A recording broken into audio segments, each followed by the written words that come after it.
राक्षस रहते हैं, जहाँ भयंकर विष वाले सर्प रहते हैं, बहुत ध्यान से सुनिए, जहाँ शत्रु रहते हैं, जहाँ लुटेरे रहते हैं, ऐसी जगह पर भगवान के नाम की ज्योत जला दी जाए। उस जगह पर भगवान के नाम का स्मरण जप कर दिया जाए, तो वहां से राक्षस, भूत, प्रेत, विषधर, सांप, ये सब उस स्थान को छोड़ के चले जाते हैं।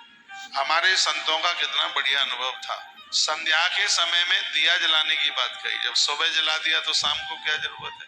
शाम को इसलिए क्योंकि बिच्छू, कांतर, सांप, ये जहरीले जितने विषधर हैं, और रात्रि के समय में ये भूता प्रेता ये सब तांडव नृत्य करते हैं। तो जिस घर में देवी देवताओं के लिए ज्योत जलाई जाती है, उस स्थान पर ये सब चीजें नहीं रहती। ये बड़े आनंद की बात है। इसलिए आज की कथा को मैं यहाँ से आरंभ कर रहा हूँ। भले ही खाने में घी कम खर्च कर लेना, लेकिन देवी देवताओं के लिए दिए जलाना मत भूलना। नवरात्रा चल रही है, 9 दिए रोज जलाओ। सुबह मिट्टी के दिए जलाओ और रात्रि को आटे के गूंथ करके जलाओ।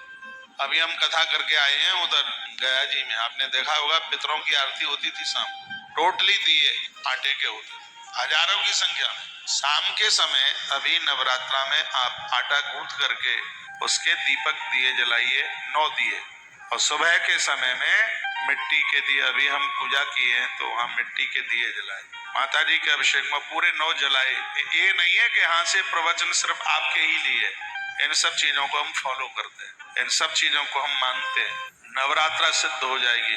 9 दिए माता रानी के सामने रोज जला करके रखिए। यदि ऐसा करोगे तो क्या होगा? रक्षांसी यत्रोग्र विशांशनागा, विषधर सांपों से, बिच्छुओं से, भूत प्रेतों से, राक्षस निशाचरों से देवता उन भक्तों की सदैव रक्षा करते हैं जिनके घर में दिए जलाए जाते हैं। दीपक की इतनी बड़ी महिमा है। इसमें श्रद्धा रखिए। प्रणतानां प्रसीद त्वं देवी विश्वार्थहारिणी, त्रिलोक्यवासिनामिड्डे लोकानां वरदा भव।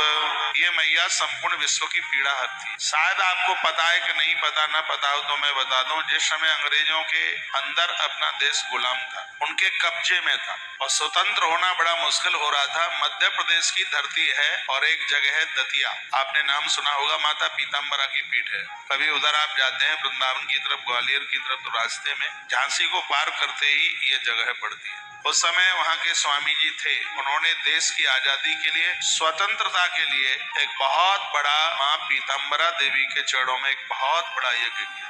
यज्ञ मंडप, यज्ञशाला वहाँ आज भी बनी है। 1947 की बात है।